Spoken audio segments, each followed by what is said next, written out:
Perdão, pessoal. Faltou apertar aquele botãozinho aqui atrás do computador. Você pode me dar um retorno agora, se tá legal?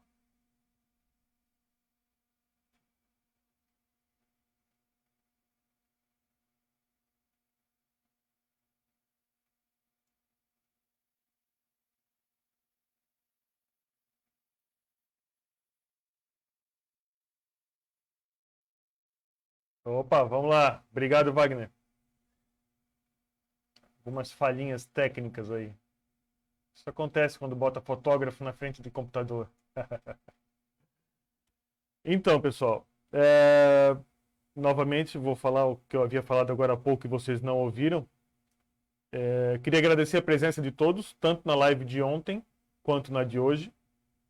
E quero dizer para vocês que hoje o assunto é quente, é platinotipia. E esse é o processo que me cativou desde o início. Eu quero passar para vocês um pouco da minha visão de por que esse processo me cativou tanto. E amanhã nós teremos outra live com outros assuntos muito importantes e muito interessantes. Amanhã a gente vai falar hoje a base é platina e paládio, amanhã a base vai ser prata.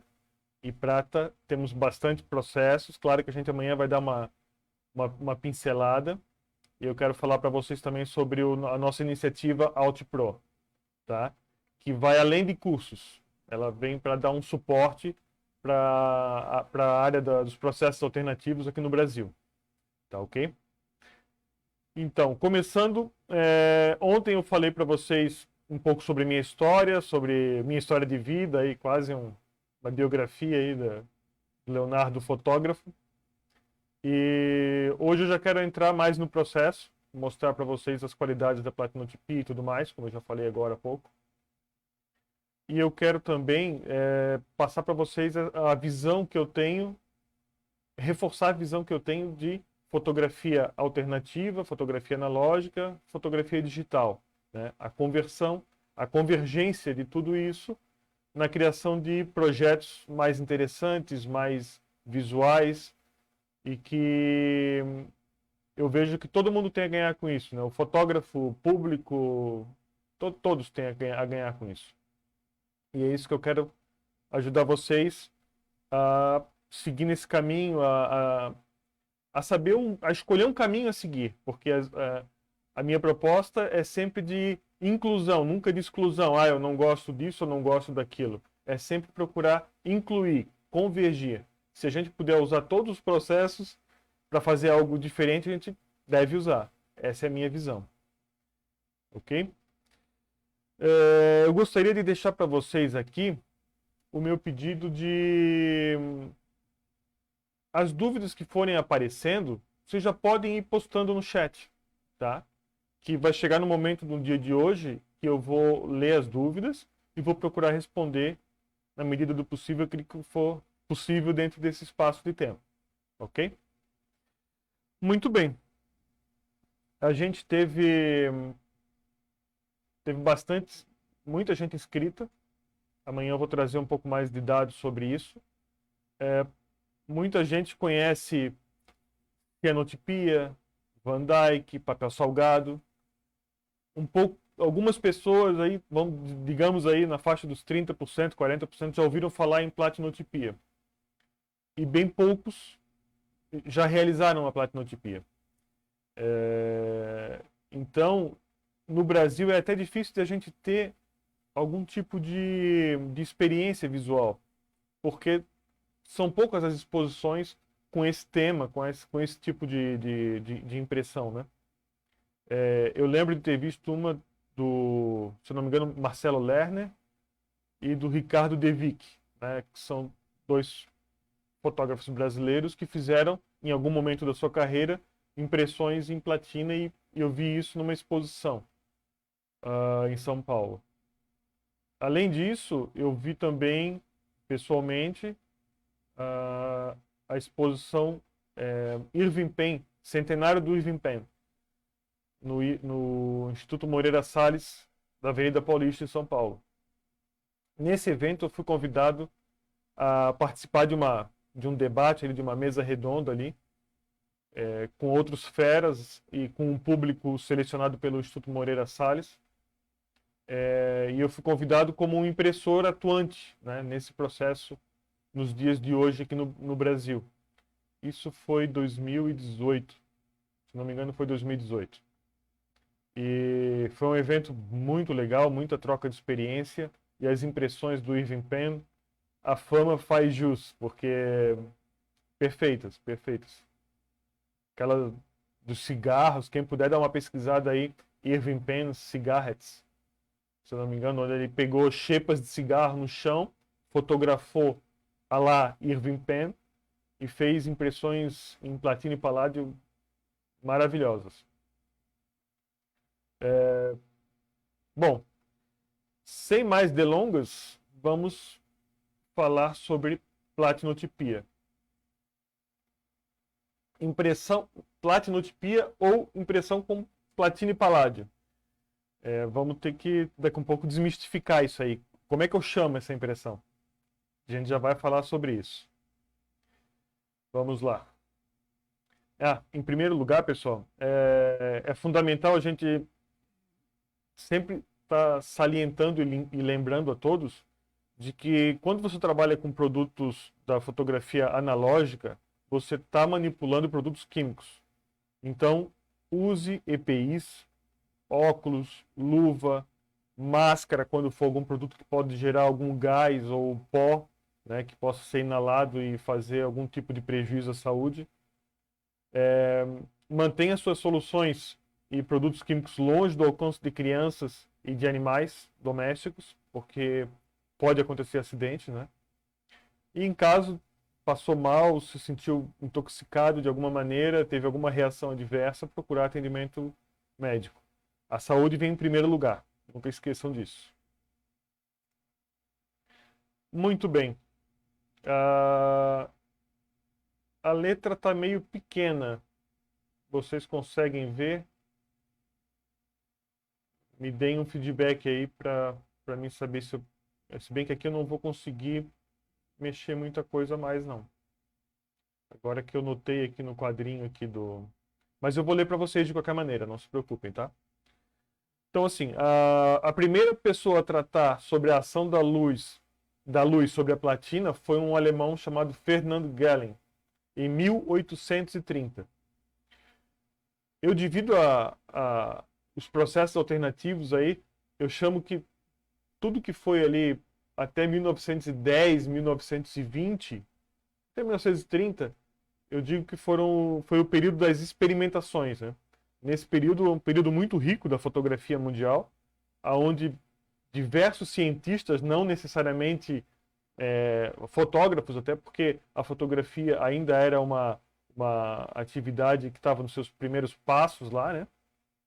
Então, muitos cientistas, estudiosos de várias áreas começaram a entrar na fotografia e fazer as suas pesquisas, as suas experimentações, e daí começam a surgir, um atrás do outro, os processos fotográficos.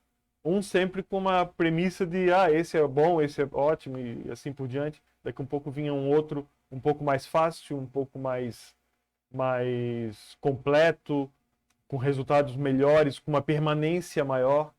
A permanência foi um dos calcanhares de Aquiles dos primeiros estudiosos da fotografia. Então, a gente está falando de 1830, o Ferdinand Gehlen, que falou a primeira vez sobre o efeito da luz na platina. A partir daí, no ano seguinte, outro alemão, Johann Wolfgang Dobereiner, uma coisa assim. Desculpe, o meu alemão não é lá estudo. Após várias experiências, descobriu que o oxalato férrico aumentava a sensibilidade do processo, que antes era muito fraco. Tá? Então aí a gente já começou a misturar aí a platina com o oxalato oxalato férrico. A partir de 1832, as pesquisas de Sir John Herschel e Robert Hunt aperfeiçoaram o processo químico até 1844. No livro Investigações sobre a Luz, foi descrito pela primeira vez sobre o uso da platina em uma impressão fotográfica. Então, 1830 para 1844, o primeiro livro falando sobre a impressão com o uso de platina, né? O nome do livro é Investigações sobre a Luz. Infelizmente, esse processo produziu imagens que não se mantinham por mais do que alguns meses. Olha o problema da permanência aí. Nas décadas seguintes, com o surgimento dos processos eficientes e mais baratos, foi vista uma diminuição no interesse sobre esse processo. Então, pessoal, ao longo da linha do tempo, a gente vai notar que a platinotipia tem um pico, daqui a um pouco ela cai um pouco e sobe de novo, e assim vai. E é assim até os dias atuais. E os motivos para isso são dos mais variados. A gente vai ver mais sobre isso. Em 1873, foi concedido a William Willis a primeira patente para o processo de platinotipia. Primeira patente. Willis apresentou o método de banho quente utilizando oxalato de ferro e cloroplatinato de potássio para impregnar o papel a ser exposto com o negativo por contato. Platinotipia é cópia por contato, como a maioria dos processos alternativos. A partir daí, várias melhorias foram realizadas no processo. Então aqui a gente já teve o nome de uns caras importantes aqui no meio fotográfico. John Herschel, William Willis. Agora a gente chegamos em Giuseppe Pizzighelli e Arthur V. Baron Hubble. Em 1882, publicaram uma tese descrevendo um processo que permitia a preparação prévia do papel. E em 1887, Pizzighelli pôde patentear e iniciar a produção comercial. Esse novo processo se chamou Pizzitype e foi comercializado com o nome de Dr. Jacobs Printing Out Paper. Então aqui, como é nos dias atuais ainda com os papéis fotográficos, onde você compra um papel Wilford, Mate ou, enfim, multigrade e todas as variações que tem dos papéis fotográficos, papel Kodak, enfim, todas as gamas de papéis modernos, né, que existem hoje. Pizzighelli, através da fórmula que ele desenvolveu junto com Baron ali, criaram um papel para uso comercial. Então você ia nas lojas que vendiam artigos fotográficos e comprava, não sei se vinha em tubo, se não me engano vinha em tubo nessa época, tá? O papel vinha ali enroladinho, protegido da luz. Aí você chegava no seu ambiente, tirava o papel dali, colocava o negativo em cima, expunha a uma fonte de luz UV, processava ele, de acordo com as determinações, descrições do processo na época, e você tinha uma impressão em platina feita por você, na sua casa, no seu laboratório, enfim. Tá? Então esse foi o primeiro papel comercial baseado em platina. Estamos falando de platina até o momento. Nessa época, Willis, que patenteou, havia desenvolvido 2 patentes para impressão em banho frio e para a produção de papel sensibilizado através da empresa Platinotype Company. Então, novamente, mais uma patente e mais um papel comercial à disposição dos fotógrafos na época. Em 1906, essa empresa chegou a faturar mais de 273 mil dólares. Isso estava num artigo que eu li,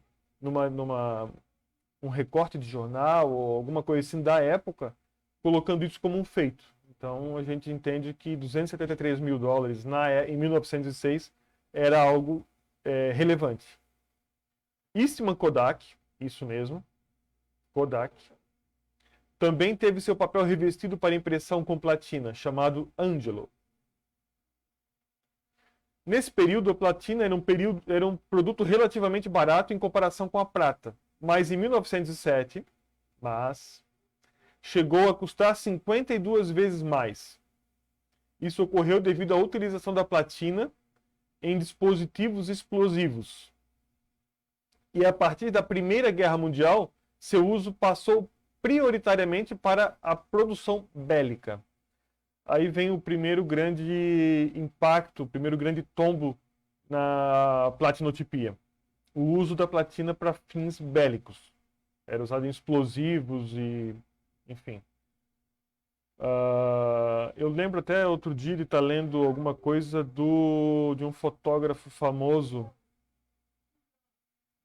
Oh, meu Deus, o nome dele. Aquele do pimentão no prato lá.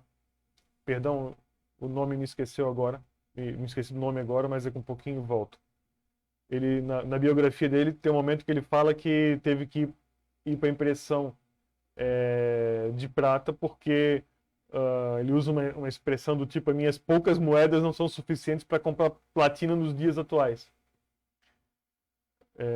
Weston. Weston. Weston.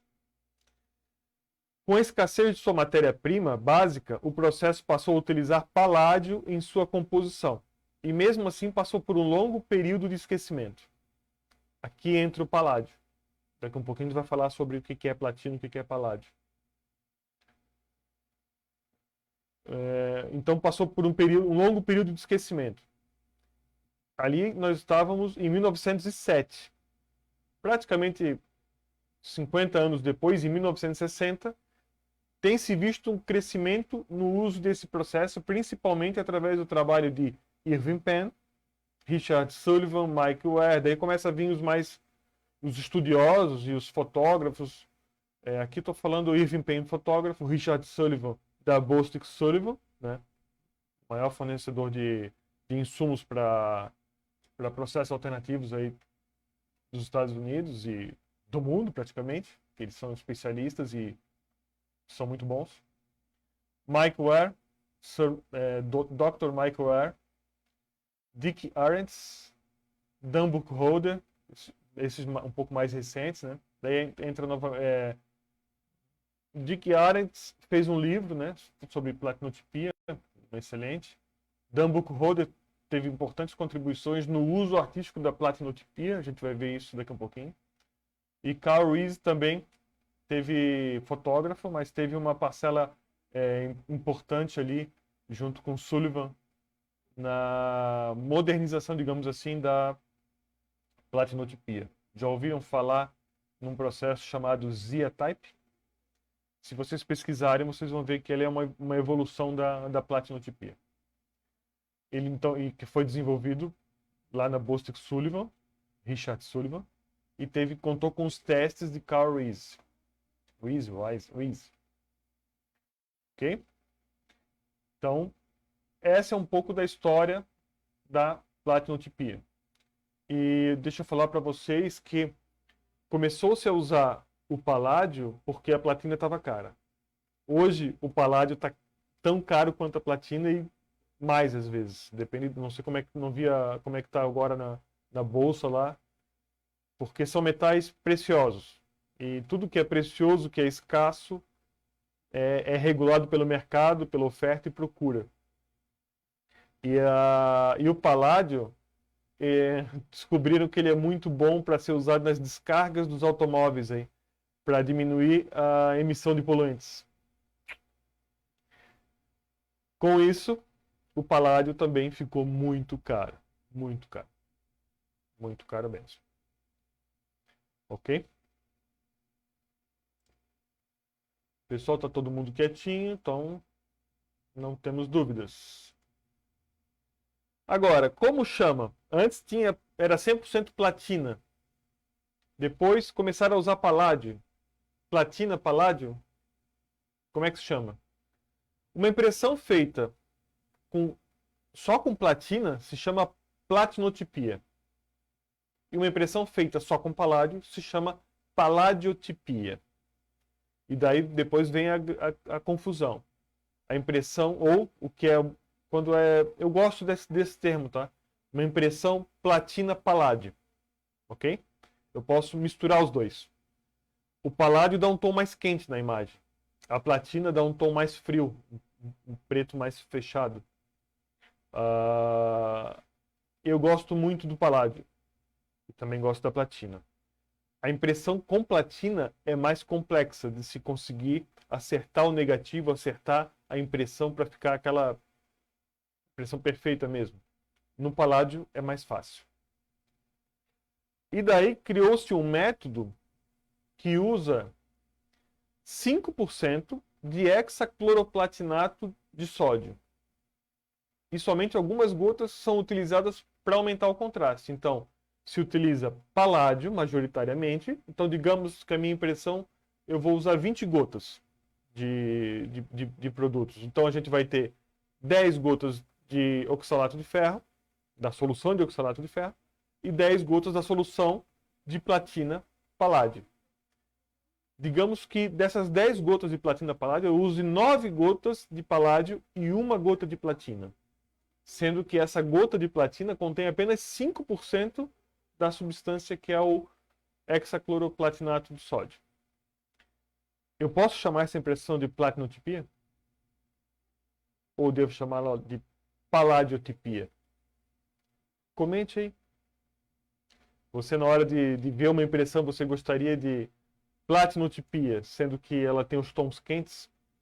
Ah, Leonardo, mas é possível fazer platinotipia com tons quentes também. Tem técnicas para isso, ok. Mas a tendência é que ela tenha sido feita com uma base muito maior de paládio é muito grande, tá? Antigamente, isso parece que desmerecia um pouco pela diferença de preço entre os metais. Hoje, não mais. Ok? Então, se quiser comentar, fica à vontade. O que você acha mais correto? Se tem um pouquinho de platina, pode ser chamado de platinotipia? Ou vamos fechar a questão aqui em impressão de platina paládio? Eu prefiro essa última alternativa.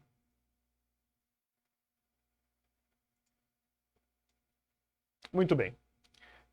Por que platinotipia? O que me cativou na platinotipia? Bom, a gente está com um papel que foi sensibilizado com uma substância, com uma solução sensível à luz, com base em platina, paládio e oxalato de ferro. Esse papel seca, depois eu boto um negativo em cima, boto numa prensa de alguma maneira, 2 placas de vidro são suficientes, e exponho a luz solar. A luz que passa pelo negativo, o negativo faz um mascaramento, certo? Então, digamos que aqui tem o preto absoluto, aqui tem o branco e aqui no meio tem uma gradação que vai do preto ao branco. A da prata tem um tamanho é possível medir. A da platina é um pouco mais, a platina e paládio ela é um pouco mais expandida, tá? Não tenho números absolutos para apresentar sobre isso, mas isso é nítido quando você compara uma impressão e a outra. Até porque as impressões de prata com gelatina fica a superfície mais brilhante e tem um outro efeito, que até a gente acha que os pretos são mais pretos do que o outro, mas a diferença não é tudo isso, tá? Mas eu estou falando da gradação. Então, entre o preto e o branco absolutos na platinotipia, a gente tem uma gradação maior do que na prata, do que em outros processos, tá? Inclusive do que no digital. Esses dias eu conversei com uma pessoa e estava explicando isso, e ela disse, não, mas não pode. Pô, a minha paleta de cores lá no Photoshop.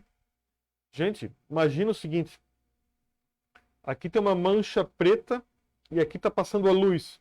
A gradação que vai dos milímetros aqui, nessa sombra, sobre uma superfície de papel que não é lisa, não tem gelatina, é papel algodão puro. Papel algodão puro, a hora que você passa a solução, esse papel absorve a solução. Então, a solução penetra no papel e ela aumenta o poder de difusão desses pretos. Entendeu? Então, por isso que quando eu digo que olhar uma impressão de platina e paládio é muito diferente de uma de prata. Todas as pessoas para quem eu mostrei que viram pessoalmente ficaram encantados. Tá? É uma pena que, como eu falei para vocês, até hoje eu não tirei uma foto, nada que pudesse realmente mostrar o que é uma impressão. Porque tem outras características que não são apenas aquelas que a câmera consegue registrar, né, e que o nosso olho consegue perceber. nossa visão. Ok? Então tem uma maior gama tonal. A textura do papel utilizado ressalta a tridimensionalidade da imagem. Lembra que eu falei que a solução ela entra um pouco nas fibras do papel algodão? Isso ressalta a tridimensionalidade da imagem. Vamos dar uma olhadinha aqui, vamos ver se vocês conseguem perceber isso.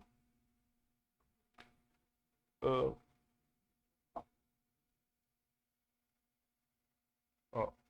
Aqui a gente tem eu tenho uma fonte de luz aqui na frente, ele está dando um efeito um pouquinho acetinado, que é o reflexo do papel normal, tá? Mas não tem gelatina, isso aqui é uma impressão platina paládio.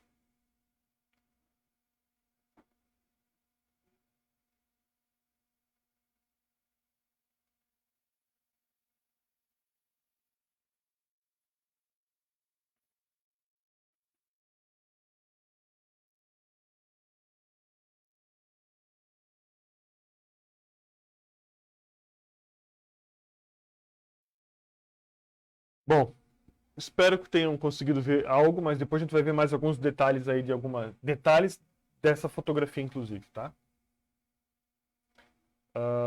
Vamos ver aqui. Aqui. A escolha do papel. Desculpe, eu pulei uma série de coisas, né? Então vamos lá. Quais papéis eu posso utilizar na platinotipia, né? Papéis 100% algodão. Não adianta, Leonardo. A Hahnemühle tem o papel Platinum Hag. Platinum Hag.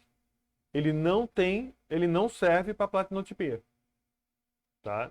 O papel da Hahnemühle é pensado para platinotipia e outros processos alternativos, que ele funciona com uma gama muito grande, é o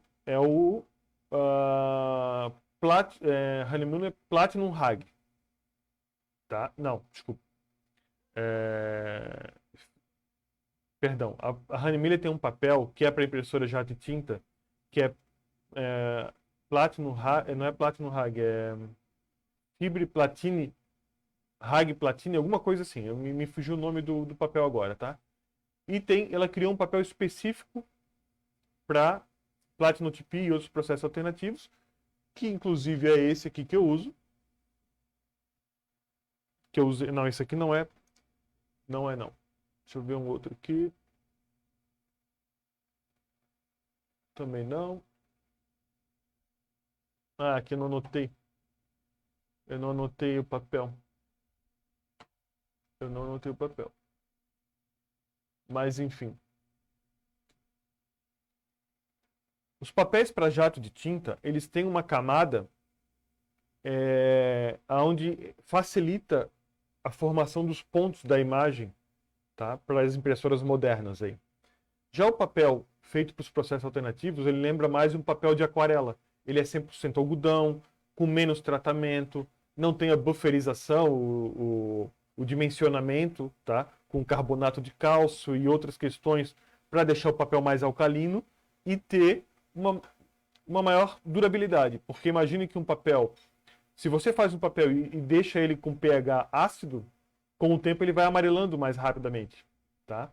Então eles procuram deixar o papel com um pH alcalino e isso não serve para uma série de processos alternativos, tá? Ok? Então o papel, quanto mais rústico, melhor para platinotipia. Pode apresentar bordas irregulares. Isso aqui é uma borda irregular.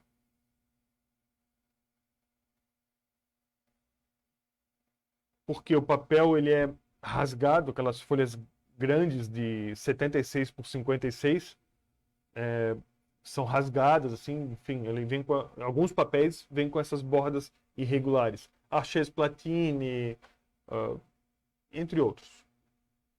Ok? A impressão possui o mesmo tamanho do negativo. Isso é uma premissa para qualquer processo de cópia por contato. Inclusive os processos modernos, usando os papéis fotográficos modernos aí, se você faz uma cópia por contato, a fotografia vai ter o tamanho do seu negativo. Porque ele tem que ficar ali. Não existe ampliação, tá?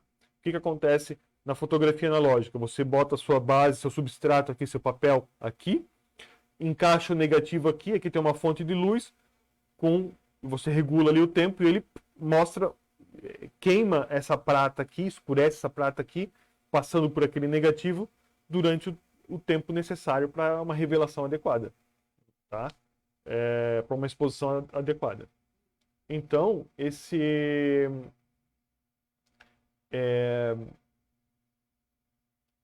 na platina não tem como passar por um ampliador, tá? Já me perguntaram várias vezes, eu fui atrás dessa resposta. E a gente não tem uma fonte de luz hoje com capacidade tamanha para passar para surtir o efeito ali, para queimar a platina ali, tá? Através de uma lente de um ampliador aí, tá? A platina é 1000 vezes menos sensível à luz do que a prata. E é por isso que e outros processos alternativos também são. O nitrato de prata também é. Por isso que nos meus vídeos ali que vocês assistiram, a sala está tão iluminada. Logicamente, eu vou explicar para vocês o que é isso. As luzes da minha sala onde está montado o meu laboratório são de LED que não emitem radiação UV. Então não há essa queima ali, não turva a minha imagem ali, tá? É por isso. Então, os metais nobres aderem diretamente às fibras de algodão, ganhando resistência e durabilidade. Então, o papel algodão é um emaranhado de fibras. Por isso que ele é tão resistente. As fibras do algodão são mais longas do que as fibras da celulose. Certo? Por isso que E daí também tem outras questões envolvidas, mas principalmente o tamanho das fibras ele é muito importante, porque esse papel precisa passar por 4, 5 banhos. O de celulose, muitas vezes, como a fibra da madeira ela é mais curta, não dá a amarração necessária, ele rasga. Tá? A impressão pode durar séculos, se mantida em condições ideais. Eu falei séculos. A gente está... Foi em 1873. Então, mais de um século dura com certeza, porque tem as primeiras imagens ainda estão lá, firmes e fortes. Eu vi um documentário com alguém de algum centro de conservação de imagens nos Estados Unidos, de um museu, e ele falou o seguinte: de todas as você pega um lote de fotografias ali por volta de 1900 e você olha e as que estão em melhores condições são as feitas em platina e paládio. Tem exceções? Tem. Tem platina e paládio que dá problema depois? Tem, quando o processo não é bem feito, quando a imagem não é bem limpa, quando o oxalato de ferro lá que não foi utilizado na impressão ali, não é bem removido, tá? Então ele vai deteriorar o seu papel. Lembre-se que eu estou falando de metais nobres, ali ó, metais nobres que aderem diretamente às fibras de algodão. Quando a platina, em contato com o oxalato de ferro, recebe uma radiação de luz UV, ela é convertida, o cloreto de paládio é convertido em paládio, em uma molécula metálica de paládio. Então a gente está falando do metal. Por isso que a platina e o paládio são tão resistentes. Por isso que uma impressão de platina e paládio é tão duradoura. Enquanto que a prata, que tem uma molécula mais suscetível à oxidação, tá? Com o passar dos anos ela oxida. Por conta do oxigênio presente na atmosfera, do enxofre, tá? Ela oxida e acaba acontecendo aquele desbotamento, aquela imagem vai ficando amarelada, tal, vai perdendo seus pretos, né? Lembrando que tudo isso que a gente está falando, tanto prata quanto platina, a gente está falando de papel. E papel com o tempo amarela. Todos, inclusive os de algodão, tá? Então, Leonardo, papel lá de 100 anos lá, uma impressão de... Vai estar com papel branquinho? Olha, eu acho que não. Dependendo de como ela foi guardada, ela pode estar muito bem preservada para a idade dela. Agora, não vai estar branquinho igual um papel que você acabou de tirar de um pacote, né? Mas a impressão de platina e paládio é a mais durável. Ponto final. Entre todos os processos. Ah, e aqui em cima tem mais uma questão. Como ela é feita com metais nobres, tá? Ela não pode ser tonificada. Ela até pode ser tonificada com ouro, mas é um processo um pouco diferente ali, tá? E não vale a pena, porque você imagina que você está substituindo um metal nobre por outro, né? Sem um ganho real de nada, tá? E está gastando ouro, ok? Mas a platina e o paládio substituem o ouro. Se você tiver uma impressão que tenha ouro e você por exemplo, faz uma impressão de prata, tonifica com um toner de ouro. Depois você pega e tonifica de novo com um toner de platina ou de paládio. Eles, com o tempo, eles vão substituindo o ouro, a molécula de ouro, tá? Vamos lá. As impressões podem apresentar tonalidades mais quentes ou mais frias, dependendo da química utilizada. Ok?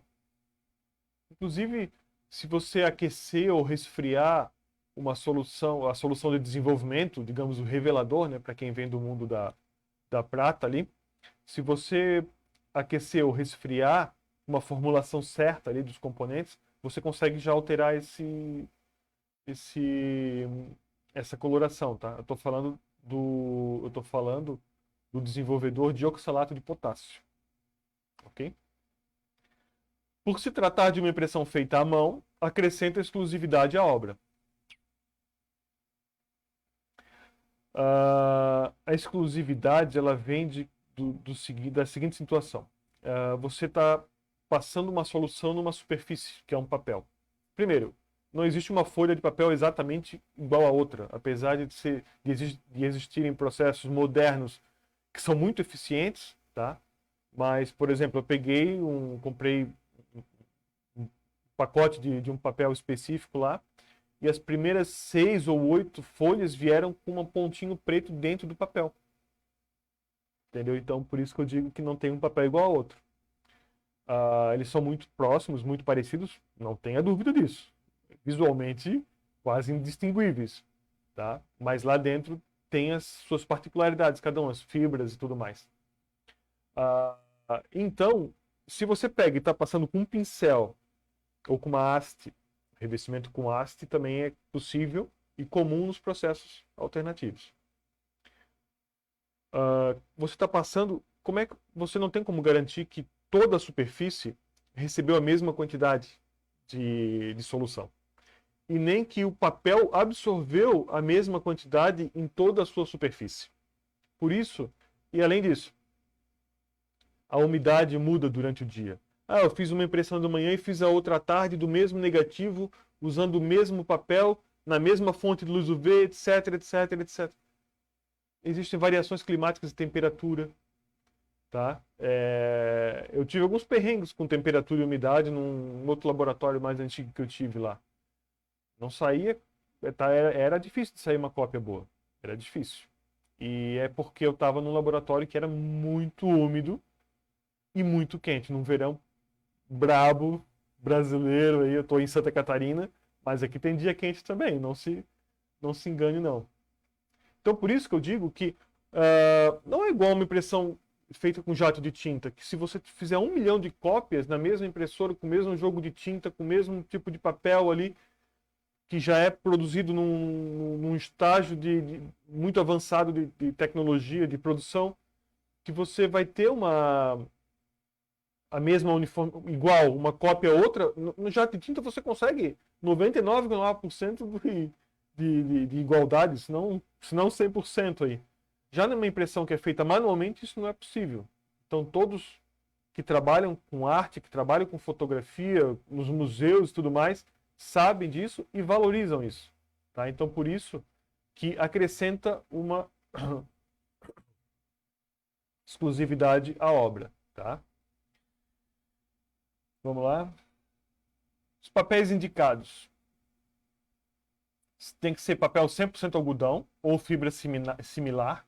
Tá? Aqui entram as fibras japonesas, que eu gosto muito. Gamp, Kozo, Mitsumata, linho, papel de linho, que antigamente era mais comum, né? Hoje em dia é raríssimo de se encontrar, quando se encontra é bastante caro.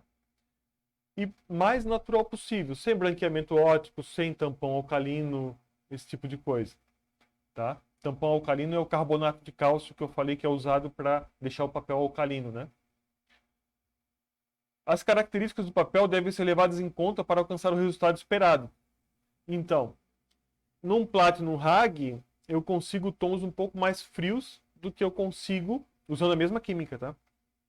Do que eu consigo num Arches Platine, por exemplo, que são dois papéis que eu uso bastante, tá? Papéis mais indicados para a técnica. Arches Platine, papel francês antiguíssimo. A produção deles é muito antiga. O Berger, o Cote 320, papel lindo, lindo, mas bebe uma solução tremenda, tremenda. Deixa eu ver se eu tenho ele aqui para mostrar para vocês. Aqui. Lembram dessa impressão? Muito bem. Essa aqui é uma que deu errado. Não sei se vocês estão conseguindo ver. Olhem as manchas. As manchas que eu estou falando aqui no cinza aqui, ó. Aqui, ó. O que que é isso? Eu comecei a passar o produto, esse é o papel Cote 320, tá? Eu comecei a passar a solução e calculei mal. Tava um dia bem seco aqui alguns dias atrás aqui, e o papel fez assim, ó, sugou a impressão, a solução completamente e foi acabando. Eu já peguei, fui misturando e tentando passar mais, só que quando eu fui passar já tinha partes secas, então ficou parte com mais solução, parte com menos solução, e foi impactante para essa cópia aqui. Ok? Isso aqui é para mostrar que processo alternativo, processo manual, dá trabalho e dá perrengue. Mas quando acerta, fica lindo demais. Então, achei Platine, o Cote 320, Honey Platinum Hag. Adoro esse papel. Eu fiz uma avaliação para ele, para a revista Fox. Uma avaliação dele que foi publicada nessa revista aí. Como eu era um dos únicos fotógrafos do Brasil que faziam impressões em platina, a Honey pediu para que eu fizesse essa avaliação. Depois eu posso... Tá lá no meu site, leobittencourt.com.br. Na parte de platinotipia lá tem essa matéria lá, tá? Se vocês quiserem depois, deem uma olhadinha. O Legion Revere Platinum Hag, lindo papel, feito pela Legion. A Legion é meio que uma associação, uma empresa, eu nunca entendi bem ao certo, mas eles pegam algumas receitas, alguns papéis mais antigos e eles meio que trazem esse conhecimento para dentro. Não sei como funciona, tá? Mas eles trazem e passam a fornecer esse papel continuamente. Então a minha série de aves foi feita nesse papel. Então uma das bordas é irregular. Papel lindo, grosso, dá um tom de cinza que eu adoro. Então,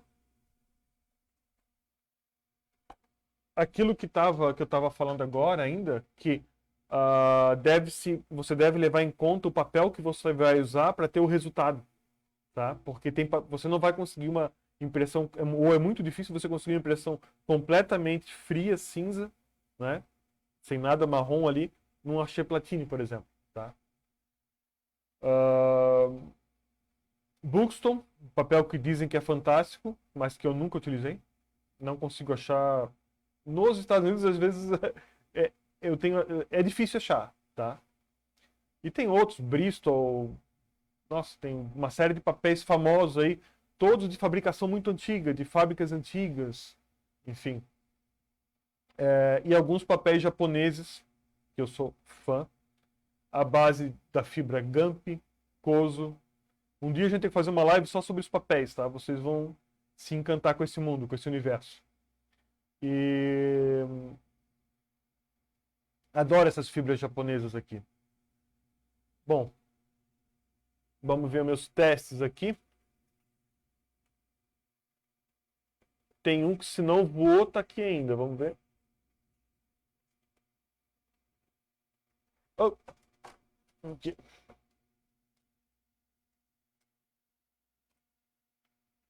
Isso aqui é um papel. Esse papel tem 16 gramas, se eu não me engano. Olha o barulhinho dele. Não sei se dá para ouvir aí. Mas ele é translúcido. Ele é... Nossa. Deixa eu ver se eu consigo ligar aqui a lanterna do meu celular. Olha só. Passa tudo Ele é completamente translúcido. Tá? E tem as manhas para trabalhar com esse tipo de papel. Só que ele é muito fininho, mas ele é muito resistente. Muito resistente. Tá? Lembra uma seda, folha de seda, tá? Muito resistente. E ele passa por 5 banhos. Ou mais, se precisar. Tá? E a questão da transparência dele me encanta. E eu estou desenvolvendo um projeto que vocês, nos próximos dias aí, vão conhecer. Essa aqui é uma imagem do projeto. Vão ser imagens pequenininhas assim mesmo. Tá? Mas a transparência vai entrar como um ponto-chave aqui. Hoje vocês vão ver o que me levou a isso daqui a um pouquinho. Eu já vou mostrar para vocês. Mas olha só.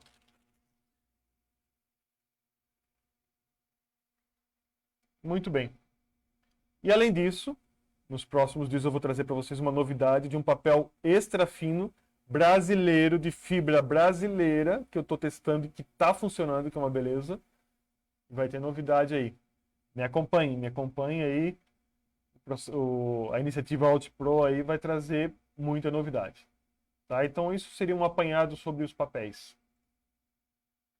Aqui veio uma ideia do que é o processo, né, de uma impressão de platino e paládio. Tá? Aqui eu já estou contando que você já está com a imagem digital tratada, né? Ou que você fez uma fotografia analógica de uma câmera de grande formato e está com o negativo pronto. Tá? Então, imprimir o negativo se for digital. Se você já está com ele pronto, ele já está pronto. Sensibilizar o papel, sob luz controlada, colocar ele lá no escuro para secar, ou secar com o secador de cabelo também funciona. Secar o papel ali com o secador de cabelo por 5 minutos, ou naturalmente por 30, 60 minutos, depende da temperatura e da umidade no seu ambiente. A exposição, colocar ele na mesa de luz UV, expor ele. Depois da exposição, ele vai para o desenvolvimento ou revelação. Quem é acostumado com o mundo da fotografia analógica mais atual aí, é o revelador. Tá? Daí é onde a imagem surge. Né? Depois vai para um primeiro banho de 5 minutos, com um produto chamado EDTA disódico. Daí, entre um banho e outro aqui, é bom dar uma enxaguada numa água corrente. Depois vai para o segundo banho, EDTA tetrassódico, por mais 5 minutos. Água. Mais um terceiro banho de 5 minutos.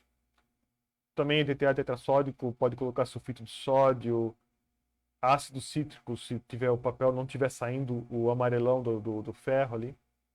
E depois deixar ele na água com aquele filetezinho de água passando ali por 30 minutos em água corrente. Tá? Tem outras ideias de banhos que eu passo também nos meus cursos aí que logo vocês ficarão sabendo. Calibração de negativos, tá?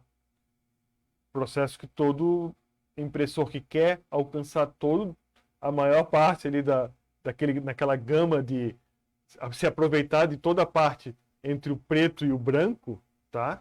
Toda essa gama tonal, você tem que calibrar bem o seu negativo, tá? Eu estou falando da fotografia digital. Na fotografia analógica, você vai fazer o tratamento que você achar mais adequado no seu negativo. Mais contraste, menos contraste. Enfim, tem todo o tratamento específico para isso. Tá?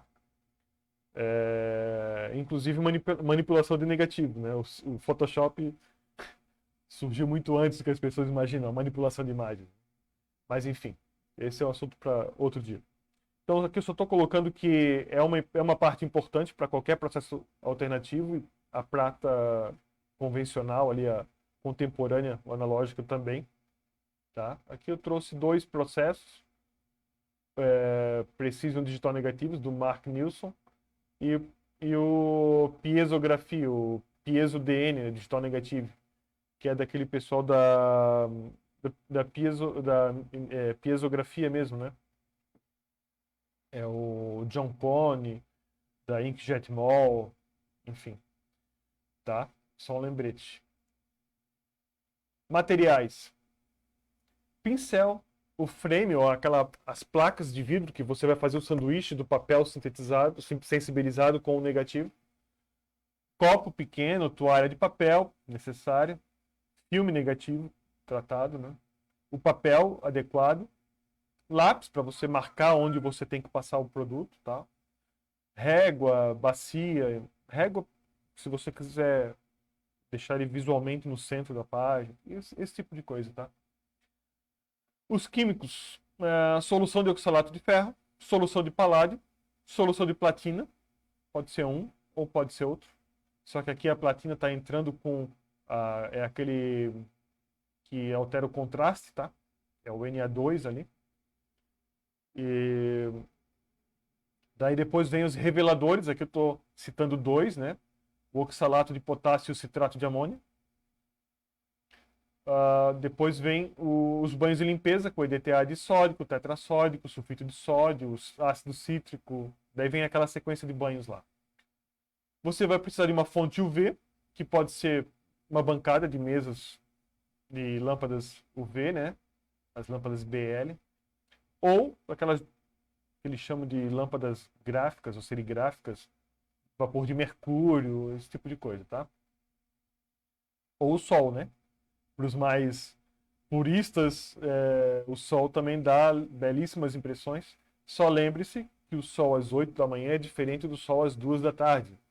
O sol de junho é diferente do sol de janeiro.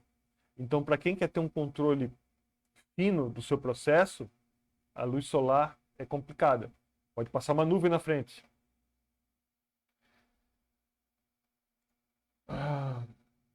Aqui são livros recomendados, ó, Dick Arndt, o Platinum and Palladium Printing, tá? Tem a segunda edição que é um e-book, tá? O e-book, tá? A primeira edição está esgotada faz tempo, é um livro de 1980 e pouco, acho. A primeira edição. O Christopher James tem o Book of Alternative Photographic Process, excelente livro. Calhamaço, assim, eu tenho, é uma das minhas referências. Tá na terceira edição. Recomendo essa que está mais atualizada, com alguns errinhos consertados, outros ainda passaram um pouquinho desapercebidos. Sites recomendados: JK Schreiber, alternativephotography.com, luminoselandscape.com, mikeware.co.uk, Inglaterra, lá, Reino Unido. Tá? Muito bom esse cara. Fez melhorias em vários processos, incluindo a platinotipia. Como obter materiais e reagentes? Bom, metais nobres ali, as soluções mais caras ali. Resumindo, o que eu encontro no Brasil, eu compro no Brasil. Que eu consiga garantir a qualidade. O que eu não encontro aqui, eu trago de fora, majoritariamente da Bostik Sullivan. Tá? Eles têm um controle de lotes. A solução, quando vem, é testada por eles antes, então a gente tem uma garantia de que está funcionando, tá? A importação não é um processo simples. Ou até é simples, mas você pode se dar muito mal na alfândega. Ou esteja preparado, vamos resumir aqui, para 110% de tributação, que pode chegar, tá? E com o dólar a 5,50 e com o paládio nas alturas por conta do uso dele nos escapamentos dos automóveis aí. É difícil. Mas não desiste nunca. Daí depois, com o tempo, eu fui aprendendo mais. Que eu já comecei de cara na platinotipia, e eu falei isso ontem, que os meus erros custaram em dólar. E foi por isso. Porque eu pratiquei na platinotipia. Mas você pode praticar numa cianotipia, você já vai ter a maior fluidez com pincel, você já vai conhecer os papéis, já vai conhecer sua mesa de luz, você já vai, sabe? Então eu calibrei minha mesa de luz para saber o tempo de exposição, né? Gastando tiras e tiras lá de teste, que a gente faz uma tira e passa, mas com a química de platina e paládio. Então hoje eu já tenho outros métodos, tá? Que eu ensino nos meus cursos. Eu gosto muito do Calitype. Para mim o Calitype é um excelente processo. E ele, por usar, agora eu já estou dando um spoiler de amanhã, ele também usa o oxalato de ferro, tá? Por isso ele consegue uma gama tonal próxima da platina, mais próxima da platina e do paládio. Muito superior a de outros processos como o Van Dyke, como... Tá? E daí tem gente que ainda confunde o Calitype com o Van Dyke, com a Girotype. São 3 processos diferentes. Okay? Nossa, estamos chegando já em 1 hora. E hoje eu disse que não ia... O papo tá bom, vamos lá. Depois Inkjet Mall, que é o do John Cone lá. Freestyle, PhotoBiz também. Freestyle Photo.biz. Bom para comprar papéis, alguns produtos químicos também, mas geralmente eu compro no Aboste. No Brasil, Mercado Livre. Uma das primeiras coisas que eu vou pesquisar é se tem no Mercado Livre. Loja Cinto, já comprei também, mas eles pedem CNPJ.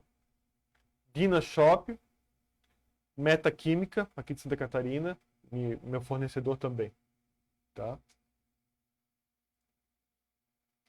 Chegamos nas possibilidades artísticas. Aqui eu vou passar um pouquinho mais rápido, tá? Essa fotografia aqui, 1951, Young Boy, o nome da fotografia, Post Trend. Esse cara também usou muito a impressão de platina e paládio. Elefante, do Nick Brand. Nick Brand, eu tenho um livro ali. Eu não sei se eu vou conseguir pegar agora. Mas essas fotografias da África aqui, ele é muito fera. Tem um livro grande ali. E ele... Deixa eu ver se eu alcanço por aqui. Não. E ele vende muitas fotografias impressas em platina e paládio. Tá? As fotografias deles são cópias grandes, bem grandes. Já são caras em jato de tinta. E eu imagino quanto seria em platina e paládio ali, tá? Pega o livro ali pra mim. Tá aqui embaixo, esse do elefante ali. Aqui, ó. Só um pouquinho que... Rapidinho, só para vocês verem, tem umas imagens lindas e tocantes demais. Ó. Então, o meu livro aqui tá com a capa toda detonada.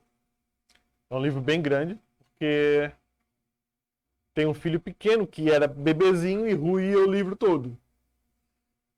Não, eu tô brincando, ele foi ficando mais velho também e... Deixa eu ver se... E daí ele tem fotografias assim. Eu fico imaginando isso aqui impresso em platina e paládio com tamanho avantajado. Deve ficar das coisas mais lindas.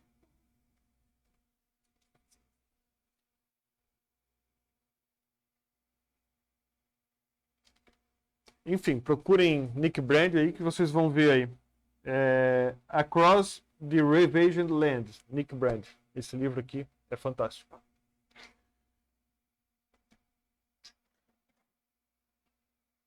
Vamos lá.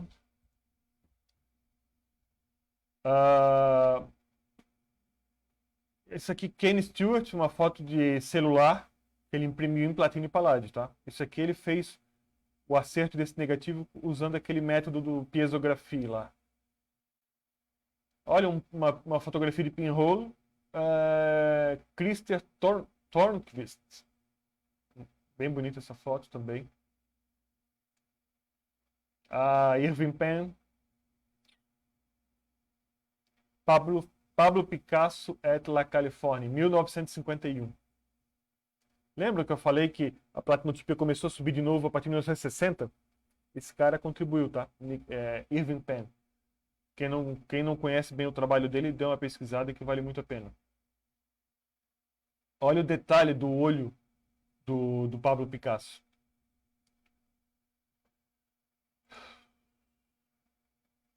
C. Decaux, gosto muito desse fotógrafo também. Tem uma linda de uma série Midnight Garden, feita com fotografias impressas em platina e paládio. Edward Weston, era o cara que eu queria me lembrar lá do Pimentão, tá? Esse cara que em algum momento da vida dele ali reclamou do preço da platina e do paládio, que tinha que fazer impressão com prata porque não conseguia comprar a platina, né? Na época ele reclamava do preço da platina, não do paládio ainda. Gilles Lujan. Esse é um fotógrafo que eu sigo nas redes sociais aí, atual. E ele faz essa técnica de impressão que é Palladium Print e Pure Gold Leaf, ou seja, tem o paládio e tem a folha de ouro.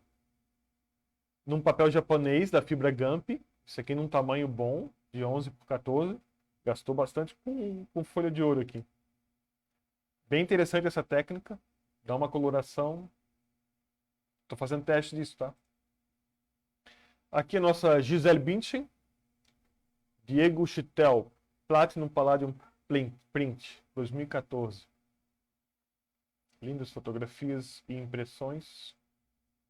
Aqui Ian Aitken, Platinum Rhinos. Ele fotografou os últimos rinocerontes brancos de uma reserva lá.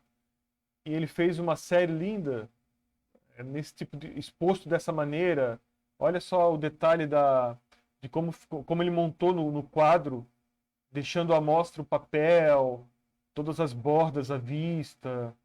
E a venda dessas telas, se eu não me engano, reverteu também para ajudar essa reserva aí, que protege os últimos rinocerontes brancos. Ted Preuss também.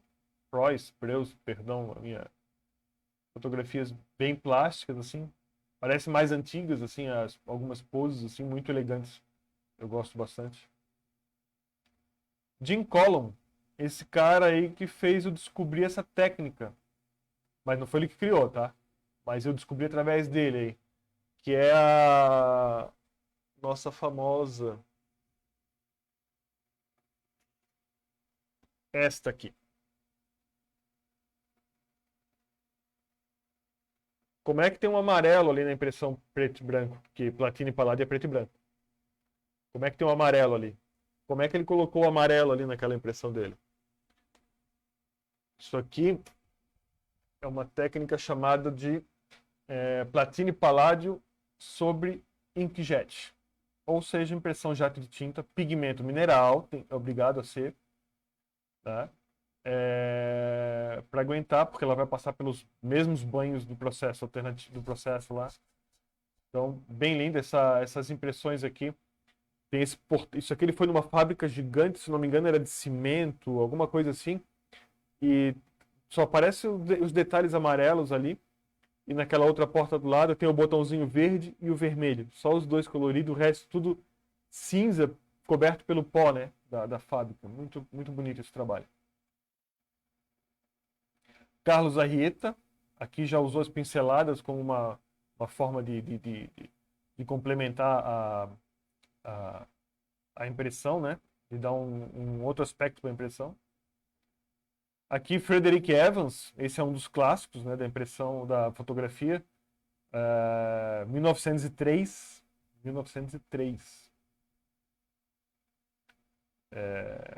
Wells Cathedral. Muito bonita essa fotografia dele. Nick Brad novamente. Anne Lee, aqui um pouquinho do meu Wright. Emily Wright. Então tem Platinum Palladium, Argirotype, Cyanotype, goma sob paládio, olha, gomoil e Cyanotype tonificado com chá. Okay? Dan Burkholder. Lembra que eu falei desse cara lá atrás como um dos caras que ajudaram a platinotipia nessa nova arrancada que ela deu a partir da década de 60? Esse cara que criou a técnica que aquele Gilles Lohan usou. Platinum Palladium sobre uma folha de ouro atrás. Como é que faz para o ouro aparecer? Tem as dicas. Eu estou estudando isso aí, vai sair coisa legal, coisa bonita. E aqui algumas pessoas para vocês seguirem aí, tá? Beth Moon. Fez uma Ancient Trees, uma série muito linda. Outra série com uns corvos, assim, lindíssimas impressões em platino e paládio. Tem um vídeo dela, se vocês colocarem no YouTube, eu acho, Beth Moon vai aparecer, Platinum vai aparecer um vídeo dela lá. Tillman Crane, Ian Lake, Carl Reese, outro cara também que eu falei antes, também é Jack Lowry. Alguns printers são empresas especializadas em fazer impressões para os fotógrafos, né? Então tem fotógrafo que opta por não ter o laboratório e manda imprimir nesses caras. A Manasalto, lindo site da Manasalto, trabalho incrível com os livros. Kate Taylor Studio, baita impressor. Platinum Editions, Manuel Gomes Teixeira, português, do vídeo lá com a Leica, com a câmera Leica lá, aquela Leica digital, né? Preto e branco lá. 139printroom.co.uk, 31 estúdios, são só alguns para vocês depois darem uma analisada aí. Tem um desses aqui que vocês vão encontrar uma impressão do Sebastião Salgado sendo feita, tá? Muito interessante. O cara usa dois negativos, um em cima do outro, um cuidando mais das baixas, outro mais das altas. Olha, interessante. Tem galerias que são especializadas em trabalhar com processos mais alternativos ali, quando se trata de fotografia, tá? Essas são algumas que trabalham com platinotipia. Faça um exercício também. Entre naquele site artsy.net e pesquise Platinum Print. Vocês vão se surpreender com o que vai aparecer lá. 21 Editions faz livros em edições limitadas também, com impressões de platina em anexo, bem, bem bonito. Depois a gente vai abrir já o site deles ali. Bom, então já vamos abrir o site deles. Aqui eu falei do Dan Burkholder, né? Esse é o site dele. Deixa eu só ver onde é que está o meu... Tem um monitor atrapalhando o outro aqui.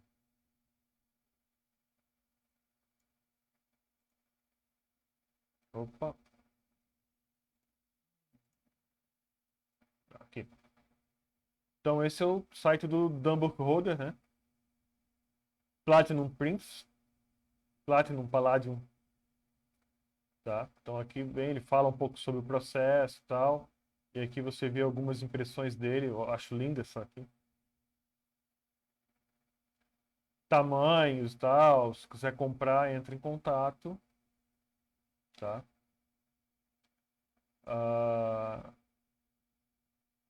E esse cara criou esse aqui, ó. Pigmento sobre platina e paládio. Que eu falei para vocês que é essa fotografia. Não essa que tá toda, essa aqui tá manchada, né? Mas essa minha foto usa essa técnica dele, tá? Tem uma outra aqui que eu fiz anteontem. Isso aqui é para um outro projeto meu também, usando a mesma técnica aí, tá? Por exemplo, esse talinho verde aqui não dá para ver quando imprime na jato de tinta, né? Só a hora que entra o preto da platinotipia que vai mostrar isso aí, tá? Mas ele tem umas fotos ali lindas demais. Estamos chegando no final, hein? Meu Deus, 9 e pouco já. Enfim, ó. Ele também criou isso aqui, tá? Eu acho que ele criou, ou ele foi o primeiro a divulgar isso, né? Lançou um livro, inclusive. Tá, um curso lá. Platinum Palladium over Gold Leaf. Platinum Palladium sobre folha de ouro, tá? E ele tem outras questões, outros processos, muito bom o site dele, muito bonito. Recomendo. Além dele, que eu já falei aqui também, aquele 21 Editions. Então aqui tem vários fotógrafos. Imogen Cunningham, Steve McCurry, onde é que está o Steve McCurry? Steve McCurry, impressa em platina e paládio. Sidecose, aquele que eu falei para vocês também. Então, o que eles fazem aqui? Aqui no caso do Sidecose, eles fizeram um livro. Você também vai a umas impressões dentro de uma caixa muito bonita. Esse é o Midnight Garden, esse projeto do Sidecose. Lindo demais, né?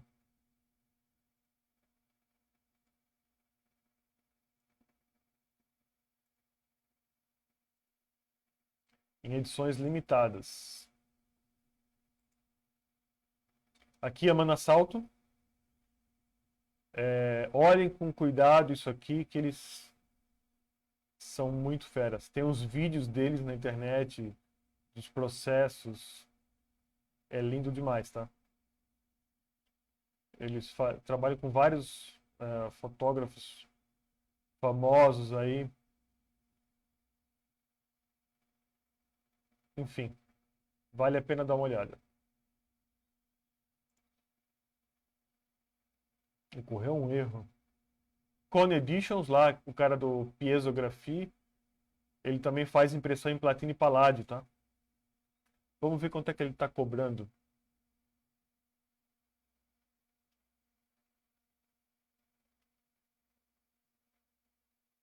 Ó, o serviço de impressão em platina e paládio, tal, finalizado, com o seu negativo tratado de acordo com o processo deles lá.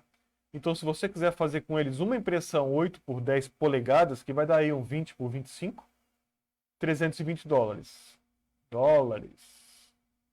Mas da segunda até a quinta cópia, depois que já calibraram o negativo, tudo certinho, vai para 225 cada cópia. Mais de 6, $195. Se for uma impressão maior aí, os preços são bem altos. Depois tem outro aqui também. Tillman Crane também. Aqui ele está vendendo fotografias dele, tá? Então, uh, impressões aí, por exemplo, 5 por 12 polegadas, né? $450, tá? Ele tem impressões, edições limitadas. Ele também tem edições limitadas de apenas uma cópia, só aquela. E daí ele depois tem as do artista, né? Mas eu acho que é uma também. Bem interessante. Ele tem umas fotos bem bonitas. Ok. E daí tem umas fotos aqui de um cara aí que imprime aqui no Brasil. Aqui são algumas fotografias minhas aqui que eu coloquei. Primeiro aqui é a série de aves, né? Estou naquela caixa que eu mostrei ontem. Feito pela minha caixa, feita pela minha esposa, Juliana Bittencourt, encadernadora. Dá uma olhadinha no site A Encadernadora. Procura JB lá no encadernação, lá no Instagram.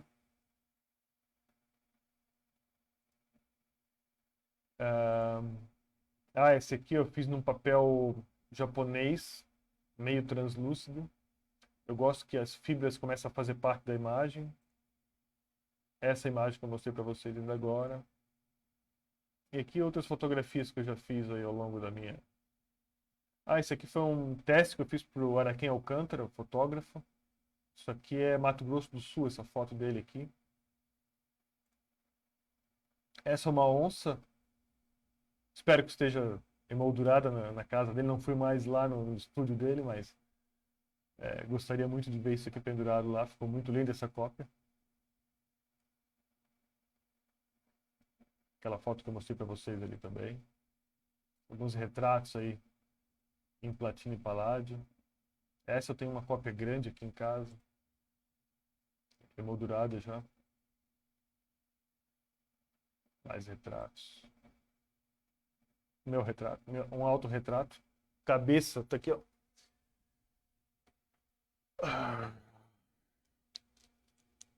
Cabeça 2018.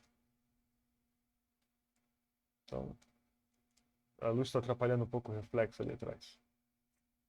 Parece comigo, né?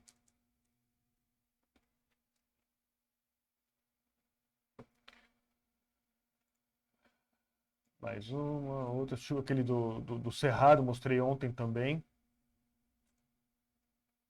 Isso aqui é a torre da igreja de Trancoso. O detalhe que essa impressão aqui trouxe no reboco antigo, aqui, muito bonito. A tridimensionalidade que eu falo. Isso aqui é uma árvore do Cerrado também, minha impressão. E aqui começa de novo. E é isso, meus caros. Chegamos ao final do nosso segundo dia. E hoje eu quero ficar à disposição de vocês aí. Alguém ficou com alguma... Ontem foi mais para conhecer, para falar um pouco da minha carreira aí. Como é que eu cheguei na fotografia, né? E hoje eu estou aqui à disposição de vocês, vou ficar mais um tempo aqui, para resolver dúvidas que vocês quiserem sanar aí, pode mandar, que se eu puder responder hoje, eu respondo, senão também eu posso depois responder em privado aí, tá? Eu gostaria de um retorno de vocês aí, de um feedback, o que acharam do dia de hoje, se valeu a pena ficar até 9h20 da noite aí, escutando o cara falar sobre platinotipia. Se eu conseguir passar para vocês um pouco dessa minha paixão por esse processo, né, que hoje também se estende por outros processos, mas esse aqui foi o meu pontapé inicial aí, né? Então eu gostaria de ouvir um pouquinho vocês, fiquem à vontade para isso, usem o chat ali, tá? E é isso. Vamos aqui seguindo com a nossa internet aqui meio oscilante. Prometeram que amanhã vem aqui dar uma olhada aí. Não sei o que está acontecendo, mas enfim. Espero que não seja na região aí. Porque no YouTube hoje eu fiz teste de novo e ele começa a cair e avisar que não tá legal lá a qualidade, né? O envio das informações para o YouTube, tá? Peço desculpas por isso. Eu gostaria de tocar isso lá. Mas temos que trabalhar com a nossa realidade aqui. Ok? Alguém quer falar? Ninguém quer falar nada? Todo mundo quieto aí? Vamos ver aqui. Onde você... Ah, já mandaram aqui. Eu esqueci de rolar, desculpem. Tá. O Lucas Maru me mandou aqui, né? É o Canson Infinity Platine. Deixa eu... webcam. Deixa eu voltar aqui. É o Canson Infinity Platine Fibre Hag 310. Esse papel é para inkjet e não platinotipia. E o pessoal, por ter platine, confunde. O outro é o Honeymoon Platinum Hag. Tá? Ele mandou também aqui embaixo pra gente. Jussara Nassau. Onde você consegue os químicos? Eu já falei ali, né, Jussara? Mas não custa lembrar. O que eu posso eu compro aqui no Brasil mesmo, tá? Platina, paládio, ouro. Isso aqui eu não consigo comprar. Já não conseguia antes, tá? Hoje também tá impossível, então eu compro fora. Na Boston Sullivan, tá? Já compro em soluções mesmo. Já comprei também platina e paládio em pó e eu mesmo fiz a solução aqui, tá? Funcionou muito bem. Karine Arend. Muito bom. Obrigado, Karine. Imagina uma aula prática. Opa! Tá para fazer um curso, né, Karine? Uma hora sai essa pandemia louca aí que... o Raimundo Santos, um abraço, Raimundo. Você falou sobre suporte, o que seria? Materiais químicos, cursos? Raimundo, é isso mesmo. A iniciativa AltPro vem para tentar fechar uma lacuna aí. Eu não vou me ater somente aos processos de cianotipia, Van Dyke, papel salgado, que isso já temos aqui, né? Mas vai ter também. Mas eu vou me ater aí ao Calitype. Platinotipia, eu não sei ainda, vamos ter que aguardar um pouco esse dólar dar uma baixada aí, ver como é que fica essa situação do paládio também, tá? Mas outros produtos da platinotipia eu vou ter também, tá? Vai estar lá no sitezinho, o lançamento. Amanhã eu vou entrar mais em detalhes sobre isso, tá? Wagner Roger, cara, foi muito bom, todo o conteúdo, super valeu a pena, muito obrigado mesmo. Queria escutar mais sobre o que vai ser o Alt Pro. Amanhã, Wagner, vamos falar sobre o Alt Pro, tá? Lucas Maru, ótima apresentação. Obrigado, Lucas. Tô com uma tela em cima da outra aqui. Bom, gente, é isso. Por hoje, estou muito contente com a presença de todos vocês aí. Compartilhem o vídeo. Vamos fazer barulho aí, pessoal. Ouvir falar mais e, quem sabe, praticar aí a platinotipia. No que precisar de mim, eu estou à disposição, tá? Nas redes sociais aí, meu site, lá tem telefone, tem... Hoje em dia a gente não consegue se esconder muito, não. Tá? Então eu estou à disposição de vocês aí. Amanhã eu vou falar mais, prometo, sobre Alt Pro e vou começar a falar para vocês datas aí, quando é que tudo vai sair, tá? A ideia é realmente dar uma atenção especial para esses processos que as pessoas aqui no Brasil não têm acesso à informação e não têm acesso a químicos, né? Então tem produtos que, por serem tão antigos, eles também são até difíceis. Por exemplo, o oxalato de ferro é um produto químico que ele não existe no catálogo, se não me engano, naquela Merck, fabricante de produtos químicos aí. Ela tem um catálogo, né, para ver como ela é referência. E esse produto não consta no catálogo, porque ele tem um processo de fabricação que não é muito criterioso. Então tem muita oscilação. Tu compra de um fabricante é de um jeito, compra de outro é de outro. Tá? Então, nesses casos é importante comprar de quem venda um produto que tem uma consistência, né? Eu, por exemplo, esse produto só compro da Bostik, lá nos Estados Unidos, tá? E é isso, Raimundo. Valeu, muito obrigado. Um abraço, Raimundo. Muito bom a apresentação.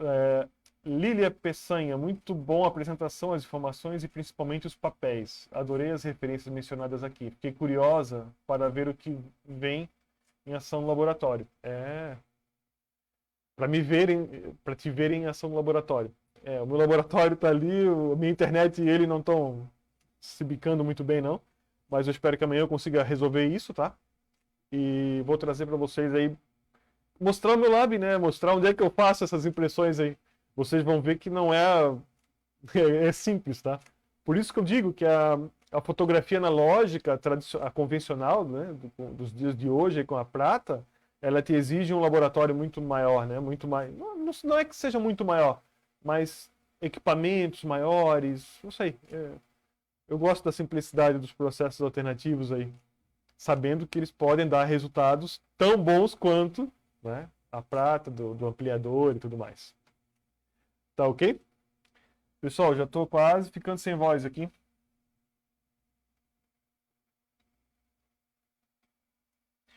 Pessoal, obrigado pela atenção de vocês, tá? Novamente eu estou à disposição e a gente se vê amanhã, provavelmente aqui ou no link que eu informar vocês ou nas mídias sociais aí. Pode ser que role no YouTube também. Depois eu quero transferir esses vídeos para lá e vão ficar só alguns dias esses vídeos, tá? Porque tem uma questão de que às vezes as coisas ficam, principalmente no Facebook, fica e vai lá para baixo na tua linha do tempo, lá e ninguém mais acha aquilo. Eu acho o YouTube mais prático para pesquisar. Enfim, tá ok? Pessoal, uma boa noite a todos. Muito obrigado pela atenção.